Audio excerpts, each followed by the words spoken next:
نحمده ونصلي ونسلم على رسوله الكريم اما بعد فاعوذ بالله من الشيطان الرجيم بسم الله الرحمن الرحيم۔ پچھلے درس کے اندر میں نے سامعین کی خدمت میں مسئلہ الہ کی قسط نمبر 4 میں مشرکین مکہ کا جو اصل اختلاف تھا وہ ذکر کیا تھا۔ اس کے میں نے چند حوالے ذکر کیے تھے۔ آج اسی ٹاپک کو مزید آگے شروع کر رہا ہوں۔ اصل اختلاف میں نے پچھلی قسط کے اندر ذکر کیا تھا کہ اصل جو اختلاف تھا مشرکین مکہ کا امام الانبیاء صلی اللہ علیہ وسلم کے ساتھ، وہ یہ تھا کہ مشرکین کہتے تھے کہ اللہ بھی الہ ہے اور ہمارے معبود بھی الہ ہیں۔ یہ مشرکین کا اصل اختلاف تھا۔ چنانچہ اس پر میں کچھ حوالہ جات آپ کی خدمت میں پیش کر چکا تھا۔ اب آگے آئیے سورۃ الاعراف کے اندر، سورہ اعراف کی آیت نمبر 59 ہے۔ اس کے اندر اللہ تبارک و تعالی بھی اسی مضمون کو بیان فرما رہے ہیں۔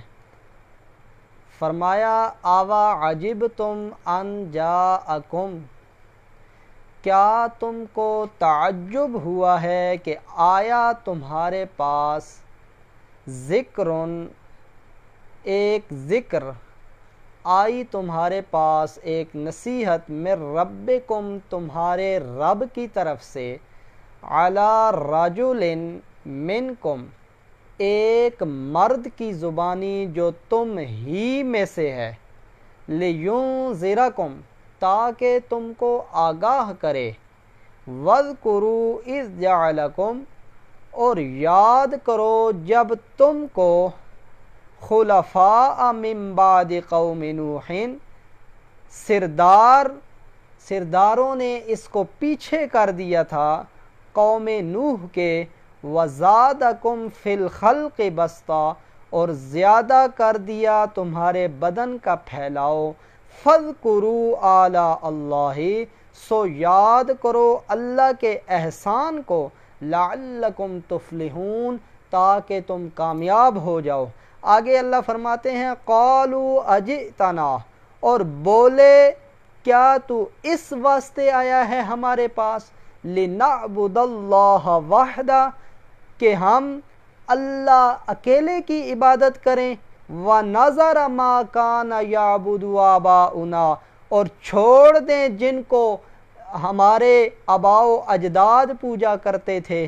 حضرت نوح علیہ السلام کی قوم کا اصل جو اختلاف تھا حضرت نوح علیہ السلام کے ساتھ وہ یہی تھا کہ قوم کہنے لگی کیا تو اس لیے آیا ہے کہ ہم اکیلے اللہ کی عبادت کریں اور تیرے کہنے پر اپنے والدین کے، اپنے آباء و اجداد کے معبودوں کو چھوڑ دیں، تو یہ تو نہیں ہو سکتا۔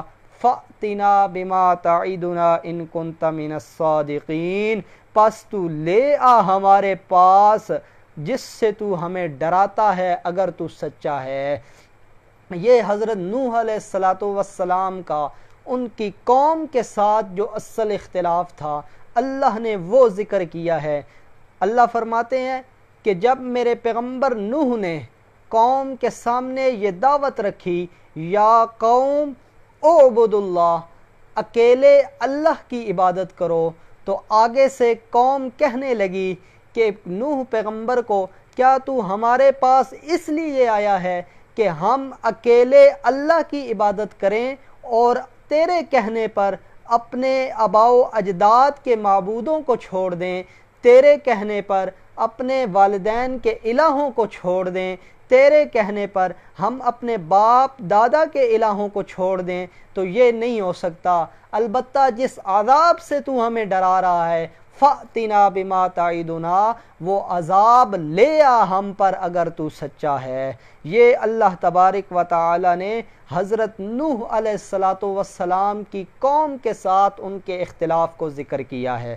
اب آئیے آگے سورہ ہود کے اندر اللہ تبارک و تعالی نے کیا فرمایا۔ سورہ ہود ہے جی، شروع سے ہم شروع کر رہے ہیں۔ فرمایا الف لام را، اس کے بارے میں مفسرین کرام کہتے ہیں واللہ اعلم بمرادہ، کہ اس کی معنی اور اس کی مراد اللہ کے سوا کوئی نہیں جانتا۔ آگے فرمایا کتاب احکمت آیاتہ، یہ کتاب ہے حکمت والی اور اس کی آیات بھی حکمت سے بھری ہوئی ہیں۔ ثم فصلت، پھر اس کو کھول دیا ہے ہم نے، من لدن حکیم خبیر، اور یہ خبر ہے حکیم کی طرف سے اور خبیر کی طرف سے۔ یہ نازل کرنے والا کون ہے؟ حضرت عبداللہ ابن عباس رضی اللہ تعالی عنہ وہ فرماتے ہیں کہ ثم فصلت، اس سے مراد یہ ہے کہ قرآن ایسی کتاب ہے کہ اس کے آنے سے پہلے جتنی بھی کتابیں تھیں قرآن نے ان کو منسوخ کر دیا ہے، اور قرآن کے بعد کوئی ایسی کتاب نہیں ہے جو قرآن کو منسوخ کر سکے۔ اور فرمایا کہ ثم فصلت، اور اس کی جو آیات ہیں وہ کھلی کھلی ہیں، اللہ نے ان کو کھول کھول کر بیان کیا ہے۔ اس طرح نہیں ہے کہ ایک آیت کا سرا دوسری کے ساتھ نہ ملے، یہ کوئی الجھی ہوئی ڈور ہے جس کا سرا ہاتھ نہ لگے۔ اللہ فرماتے ہیں ثم فصلت، ہم نے اس کو کھول کھول کر بیان کیا ہے۔ یہ اس کو حضرت مولانا حسین علی رحمۃ اللہ علیہ اس آیت کو فرماتے ہیں تمہید برائے ترغیب، یعنی یہ قرآن کی طرف رغبت دلانے کے لیے اللہ تمہید باندھ رہے ہیں۔ اللہ تو نے اتنی لمبی تمہید باندھی کیوں ہے؟ اللہ فرماتے ہیں اس لیے کہ آؤ میں تمہیں مسئلہ بتانا چاہتا ہوں کہ اس قرآن کو بھیجنے والا میں اللہ ہوں، اور اس قرآن میں اللہ نے یہ مسئلہ بیان کیا ہے اللہ تعبدوا الا اللہ، کہ لوگوں عبادت کرنی ہے تو صرف اکیلے میں اللہ ہی کی کرنی ہے۔ یہ ہے جی سورہ ہود، اور آیت نمبر 2 کے اندر اللہ تبارک و تعالی نے اس مسئلے کو ذکر فرمایا۔ آگے آیت نمبر 25 کے اندر بھی اللہ تبارک و تعالی حضرت نوح علیہ السلام کی دعوت کا ذکر فرما رہے ہیں۔ فرمایا وَلَقَدْ أَرْسَلْنَا نُوحًا إِلَىٰ قَوْمِهِ، کہ ہم نے بھیجا نوح علیہ السلام کو ان کی قوم کی طرف، انی لکم نذیر مبین، حضرت نوح علیہ السلام نے فرمایا بے شک میں تمہارے پاس ڈرانے کے لیے آیا ہوں، واضح آیات لے کر اور واضح اللہ کا پیغام لے کر۔ آگے فرمایا کہ وہ کیا پیغام ہے؟ اللہ تعبدوا الا اللہ، کہ اے میری قوم اللہ ہی کی عبادت کرو، اللہ کے سوا کسی کی عبادت نہ کرو۔ انی اخاف علیکم عذاب یوم علیم، اگر تم نے اس مسئلہ کو نہ مانا تو مجھے ڈر ہے کہ کہیں تم پر اللہ کی طرف سے بڑا عذاب نازل نہ ہو جائے۔ تو یہ حضرت نوح علیہ السلام کا یہاں بھی اللہ تبارک و تعالی نے اس کو ذکر فرما دیا ہے کہ نوح علیہ السلام نے اپنی قوم کو کیا دعوت دی کہ اللہ ہی کی عبادت کرو، ما لکم من الہ غیرہ، اللہ کے سوا تمہارے لیے کوئی بھی الہ نہیں ہے۔ آگے آ جائیں سورہ نوح کی آیت نمبر 24 ہے، وہاں بھی اللہ تبارک و تعالی نے نوح علیہ السلام کی دعوت اور تبلیغ کا ذکر فرمایا ہے کہ نوح علیہ السلام کی قوم کے سامنے نوح علیہ السلام نے کس بات کی دعوت رکھی۔ فرمایا نوح علیہ السلام کی قوم 5 بتوں کو 5 اللہ کے پیغمبر کے نام کے انہوں نے بت بنا رکھے تھے اور ان کی وہ عبادت کیا کرتے تھے۔ تو حضرت نوح علیہ السلام نے فرمایا وَقَالُوا لَا تَذَرُنَّ آلِهَتَكُمْ کہ یہ تمہارے جو 5 بزرگ ہیں یہ الہ نہیں ہو سکتے۔ وَلَا تَذَرُنَّ وَدًّا ود، سوا، یغوث، یعوق اور نصر یہ تمہارے الہ نہیں ہو سکتے، ان کی عبادت نہ کرو۔ عبادت کرنی ہے تو صرف ایک اللہ تبارک و تعالی کی کرنی ہے۔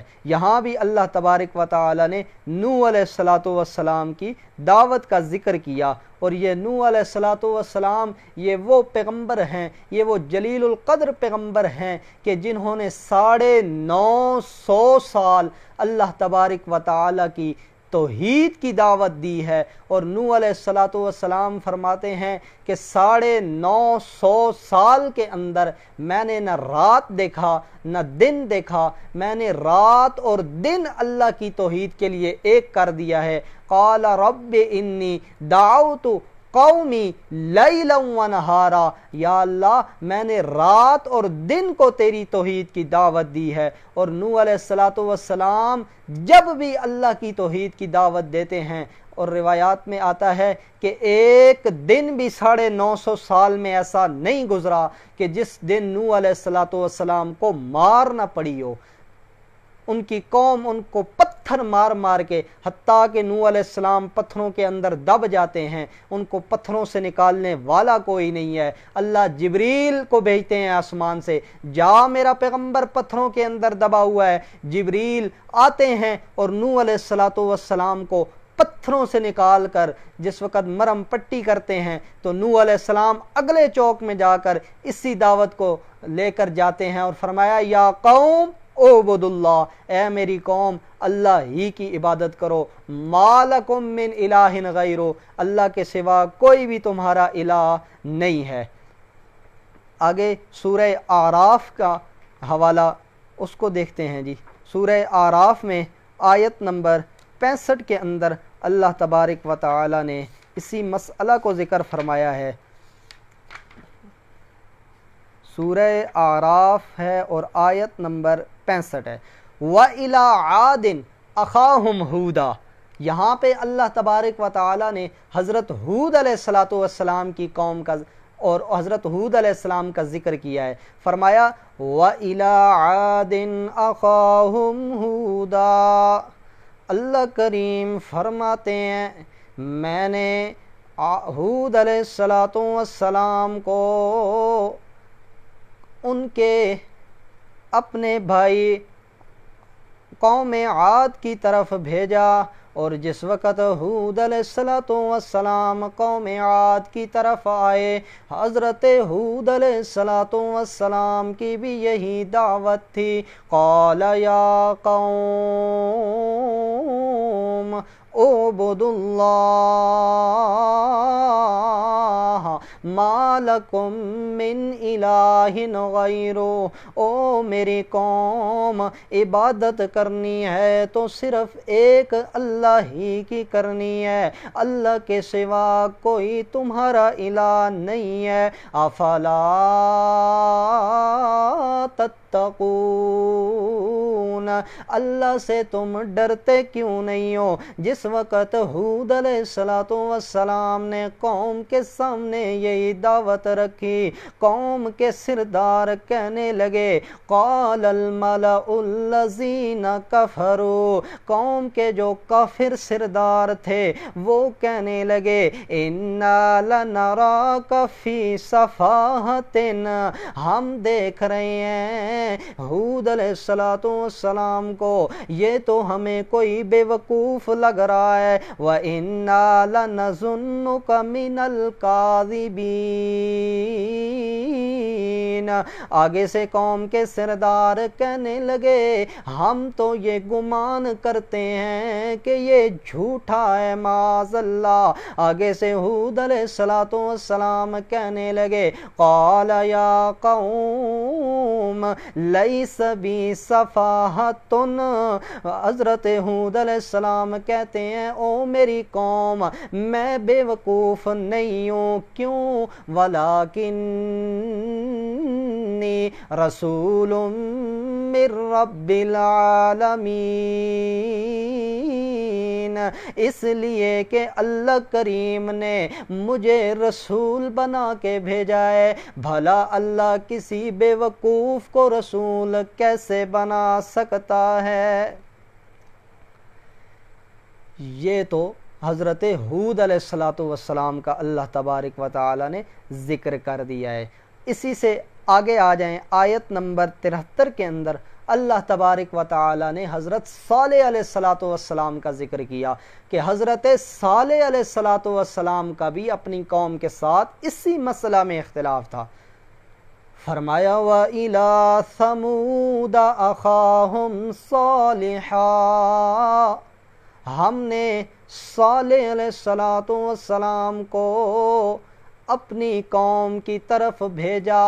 جب صالح علیہ السلام اپنی قوم کی طرف جاتے ہیں، وہاں بھی جا کر انہوں نے یہی دعوت دی، قال یا قوم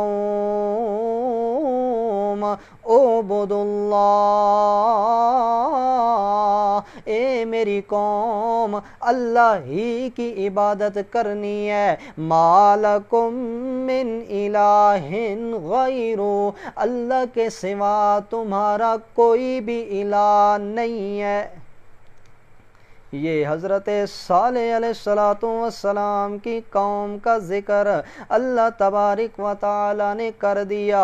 اس سے آگے آیت نمبر 85 کے اندر اللہ تبارک و تعالی حضرت شعیب علیہ السلام کا ذکر فرما رہے ہیں۔ فرمایا وَإِلَىٰ مَدْيَنَ أَخَاهُمْ شُعَيْبًا، ہم نے شعیب علیہ السلام کو ان کی قوم کی طرف مدین کی طرف بھیجا۔ حضرت شعیب علیہ السلام نے مدین کو جا کے یہی دعوت دی، یا قوم اعبدوا اللہ، اے میری قوم اللہ ہی کی عبادت کرو، ما لکم من الہ غیرہ، اللہ کے سوا تمہارا کوئی بھی الہ نہیں ہے۔ یہاں پر اللہ تبارک و تعالی نے شعیب علیہ السلام کی قوم کا ذکر کر دیا ہے۔ تو اس سے معلوم ہوا کہ انبیاء کا جو اپنی قوموں کے ساتھ اختلاف تھا وہ اللہ اکیلے کی عبادت میں اختلاف تھا، کہ تمام انبیاء کی دعوت یہی تھی کہ اے ہماری قوم اللہ ہی کی عبادت کرو، اللہ کے سوا تمہارا کوئی بھی الہ نہیں ہے۔ تو اس سے معلوم ہوتا ہے کہ تمام انبیاء کا جو اختلاف تھا وہ قوم کے ساتھ اصل اختلاف مسئلہ الہ میں تھا۔ مسئلہ الہ، جس طرح کہ میں پہلی قسط کے اندر اس بات کو بیان کر چکا ہوں کہ ہمارے دین اسلام کے اندر اس مسئلہ کی بہت بڑی اہمیت ہے۔ اس مسئلہ کی وجہ سے ایک مومن اور ایک کافر اور ایک مشرک کا فرق پتہ چلتا ہے۔ تو لہٰذا یہ مسئلہ ہمارے دین اسلام کے اندر بہت بڑی اہمیت کا حامل ہے، جیسے کہ اللہ تبارک و تعالی نے اسی مسئلے کو سورۃ الانبیاء کے اندر بیان کر کے فرمایا کہ یہ مسئلہ تمام انبیاء کا اتفاقی مسئلہ ہے۔ تو چونکہ آگے قربانی کا موسم آ رہا ہے تو اس حوالے سے بھی تھوڑی سی گفتگو کرنا چاہتا ہوں کہ قربانی کے اندر جو آدمی بھی قربانی کے اندر پتی ڈالتا ہے یا حصہ ڈالتا ہے تو قربانی کے جانور کے اندر بھی یہ خیال کر لیا جائے کہ ہم جتنے بندے قربانی کے اندر شریک ہو رہے ہیں، آیا ہم سب کا جو عقیدہ ہے وہ ہمارا توحید کا عقیدہ سب کا ہونا چاہیے۔ اگر 6 بندے موحد شامل ہوئے ہیں، ایک بندہ ان میں سے شرک والا شامل ہو گیا ہے، تو ایک بندے کی وجہ سے، اس ایک بندے کے شرک کی نحوست کی وجہ سے اللہ تبارک و تعالی تمام 6 لوگوں کی قربانی بھی تباہ و برباد کر دیں گے۔ تو اس لیے کہ اس بات کا خاص خیال رکھا جائے کہ قربانی کے اندر جتنے بھی لوگ شریک ہوں سب کا عقیدہ بھی ایک ہونا چاہیے اور سب کی نیت بھی ایک ہونی چاہیے۔ نیت سب کی اللہ کو راضی کرنے کی ہو، اخلاص کی ہو اور تقوی کی ہو۔ یہ نیت نہ ہو کہ ہم نے لوگوں کو دکھانا ہے فلاں بندے نے جی بہت بڑا بیل ذبح کیا ہے، فلاں بندے نے اکیلے بیل ذبح کیا ہے اور اس میں سے اتنا گوشت نکلا ہے۔ یہ نیت نہیں ہونی چاہیے، بلکہ نیت خالص اللہ کی رضا کی ہونی چاہیے۔ اگر 6 بندوں کی نیت اللہ کو راضی کرنے کی ہے اور ایک بندے کی نیت ریاکاری کی ہے تو اس وجہ سے بھی تمام لوگوں کی قربانی اللہ تبارک و تعالی برباد کر دیں گے۔ اور تیسرے نمبر پر تیسری شرط، اگر سب بندے شریک ہو رہے ہیں سب کا پیسہ حلال کا ہونا چاہیے۔ اگر ایک بندے کا پیسہ بھی سود کا آ گیا، ایک بندے کا پیسہ بھی جو ذخیرہ اندوزی کر رہا ہے، سود کا کاروبار کر رہا ہے، اس کا پیسہ اگر شریک ہو گیا تو اس حوالے سے بھی تمام لوگوں کی قربانی ضائع چلی جائے گی۔ تو اس لیے میرا بھائی یہ ساری باتوں کا خیال کر کے قربانی میں شریک ہونا چاہیے اور ان ساری باتوں کا خیال رکھنا چاہیے۔ تو اللہ تبارک و تعالی سے دعا ہے کہ اللہ تبارک و تعالی ہمیں ان ساری باتوں پر عمل کرنے کی توفیق عطا فرمائے۔ وما علینا الا البلاغ المبین۔